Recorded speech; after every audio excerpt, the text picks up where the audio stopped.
Good God, Rob, you got handsome. Hello.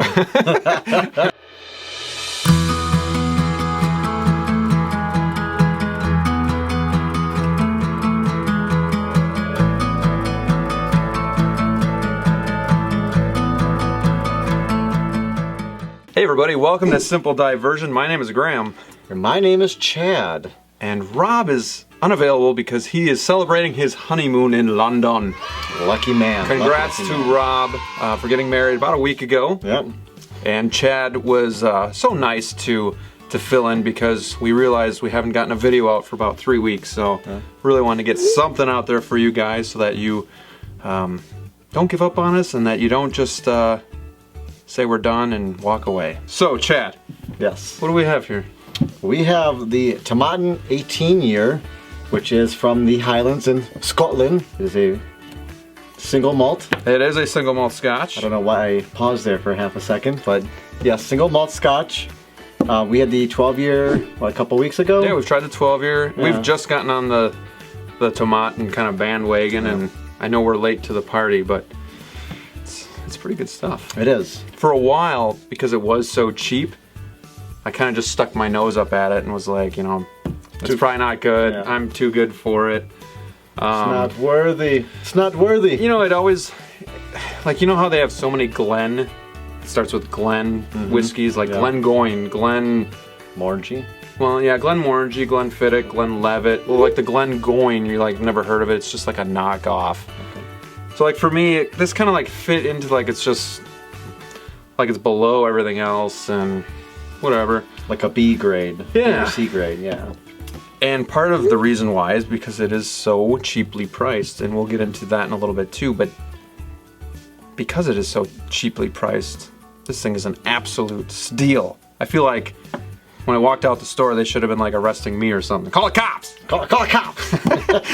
Nobody's gonna get that. No, that's between us. So, what are we sitting at here for ABV? We are sitting at a good 46%. That is that's impressive. Solid. Yeah, that's solid. Let me just. So we have the 12 here. Jeez, where is it? The 12 even is at 43, which is pretty good. Yeah.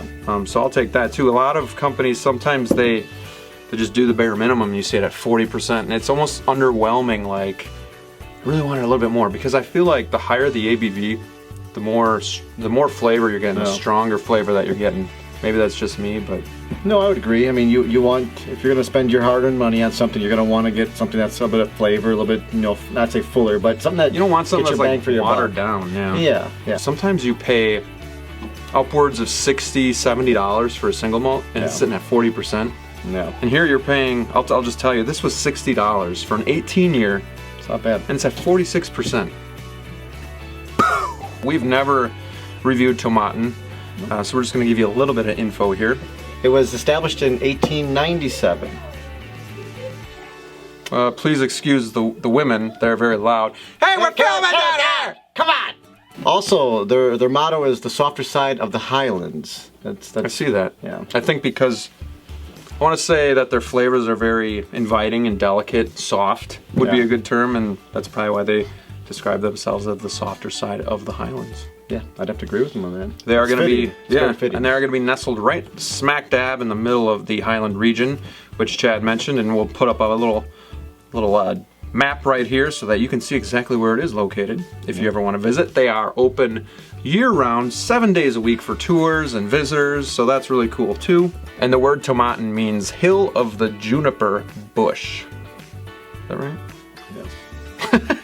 So if anybody knows, juniper wood, when it burns, it doesn't have any smoke to it. There's no smoke that comes from it. So illicit distillers back in the 1700s, when it was illegal to be distilling this kind of stuff, they would use juniper wood so that they could kind of distill their stuff in secret.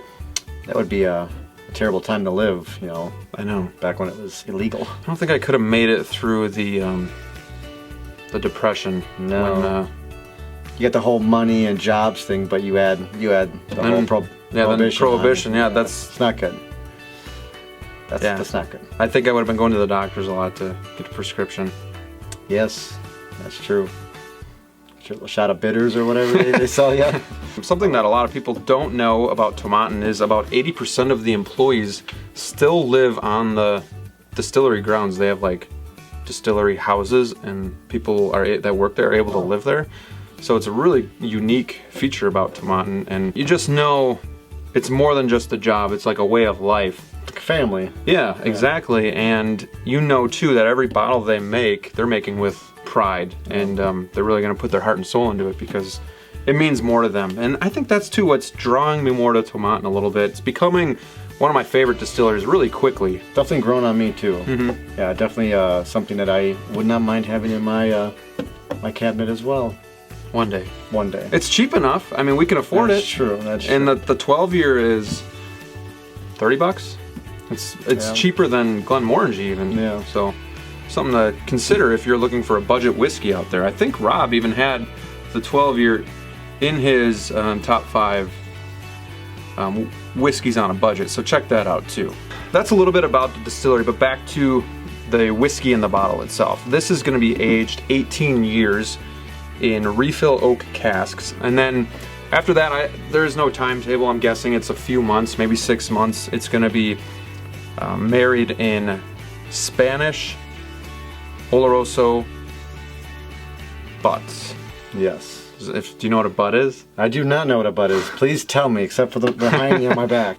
The butts, when we're talking about maturation, we're not talking about Chad's back end here. Yeah, that's right. Is going to be a cask, but it's going to be quite a bit larger than a normal cask, and maybe we can put a graphic here for you too, so you can kind of see how big it is. What's interesting about it is that it's less contact for the whiskey to be in touch with the wood, so yes, there's less going on there. I don't know, because like when you do like quarter casts, the smaller ones, you get more concentrated spirits hitting the wood, so you get really more flavors, but this has a lot of flavor. So another thing that the Tomatin 18 year has is it's a non-chill filtered and no color added to it.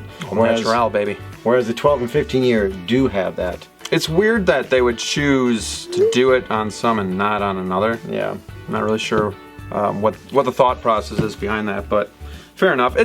Either one, neither are right or wrong. It doesn't matter. It's just preference and what the distillers want to do. So just an interesting fact to know. Yeah, it'd be kind of nice to have little random questions if you could ever talk to these people and be like, so, why did you do this? The reason that they put it into the Oloroso casks as well is Oloroso is kind of going to give more of like a fruit flavor to it, maybe a little bit of sweetness as well. Oh, you could definitely taste some things. I mean, it's a sweet whiskey. It does have that nice little hit to your tongue that you're like, It's almost to me like a dessert. It's making my mouth salivate. We should just dip right into this thing. That is correct.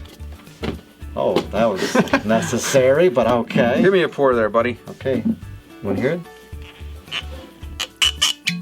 There we go. Is that good, my friend? A little bit more? Shit. Oh, no, that's good. All right, Chadley, let's dig into it a little bit here. All right. Very pleasant. Definitely can get the like the Oloroso sweetness, fruity hints from it. Definitely feels like a sweeter, fruitier Scotch.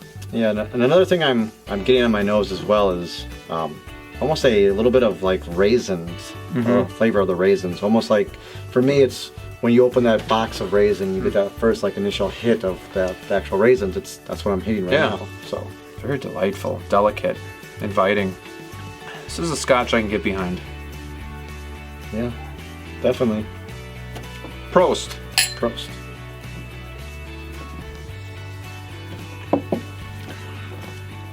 Oof. It's good. It's delightful. Good. Man, we've been missing out here for a while.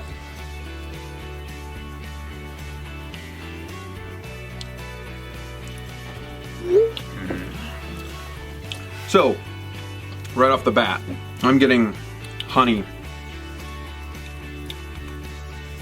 sweet fruit, citrus. Yeah, definitely citrus. Definitely. Very full mouth. Like I'm salivating, and it's full, and it's very well balanced. And the finishes, I'd say medium lasting. It tingles your tongue. There's even, I want to say maybe like a hint of dark chocolate, but it's faint. It's definitely sweet. Like you mentioned, I did taste a little bit of that honey to go along with the raisin smell in the beginning. But yes, a very faint amount of chocolate at the end, if any, on my tongue. But yes, it's definitely something that is very, very, very tasty. For something that, 18 years and, like you mentioned, is a good price range. This is definitely something that is worth considering, for sure. Are there better 18 years out there? Probably, but this is still not a not a bad option at all. When you think about the price point too, and even taking the price point out of it, if I just blind taste tested this, I'd be like, oh, that's a top-shelf Scotch right there. That's really good. Would this be something that you would purchase, knowing now what it tastes like? Yes, it is. It's definitely, like I mentioned before, something that I would definitely keep in my cabinet. Something I would be more than willing serving to, family, friends that come over. It's definitely highly recommended in my end. What about you? I would buy this too again, and I feel like it's going to be a staple in my bar. When you think of 18 years, you're looking at price ranges anywhere from $120 to $200, and you're spending $60 here.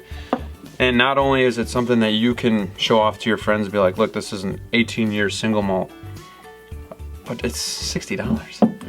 I mean, yeah, maybe even if you're finding it for $80, it's still a good buy. You almost wonder how they make any money on this, sitting for like 18 years and to get a little bit back, That's a good question because, single malts, everybody's after them, so there's a shortage. Yeah. And the time that goes into, you're letting it sit for 18 years and you're selling for $60. Yeah, that is true. So, I don't know, but they're doing something right, and I'm very impressed. Being that both of us clearly enjoyed this, what would you grade this bad boy at? I usually don't go first on the grading. Usually Okay, Rob does. No, I'll go. That's fine. No, that's fine. Okay. That's fine. I would give it a solid A. The only reason I wouldn't give it an A+ is because it's hard to give any Scotch an A+. Yeah. I think the Balvenie 21 year I was pretty close to giving an A+ if I didn't. The 21 year? Yeah, the 21. Yeah, that is good stuff. This is really good balance, really good flavor. I love my two Scotches are either peat or really sherry or fruity Oloroso type Scotches. Those are my two that I really am geared towards, and this one hits all the right notes for me, so I would give it a solid A. Ironically, I would be in the same boat with you. I think the flavors you get from it, how sweet it is, the raisins for me, the honey, and then again, the base on your region, to find it for about $60, that's a no-brainer. I mean, it's a good 18-year. Saves you money in your pocket, which is always a plus. I think if it was $100+, it would definitely take a little bit of a hit, but it's still not much that would go any lower because the flavors and how it tastes is ultimately what matters. But yes, I mean, it hits a lot of notes. All right, well, you heard it here first. Let us know what you think of Tomatin as a whole, the 18-year. Have you had? I think they have a 25 and a 30-year. I'd like to see how much those cost. Maybe I can afford it. Right? Big thanks to Chad for stepping in for Rob, letting us get a video out to you guys. Miss you, Rob. We miss you, Rob, and I'm sure we'll see you soon. Yes, fly safe. And for all of you out there, the weather is starting to cool down, but Rob and I definitely still want to do a few more cigar videos, and maybe in the winter months, crack open the pipe. So, stay tuned, and don't forget to always have a whiskey in one hand, a cigar in the other, and good company. That's right. By your side. And as always, we'll see you soon.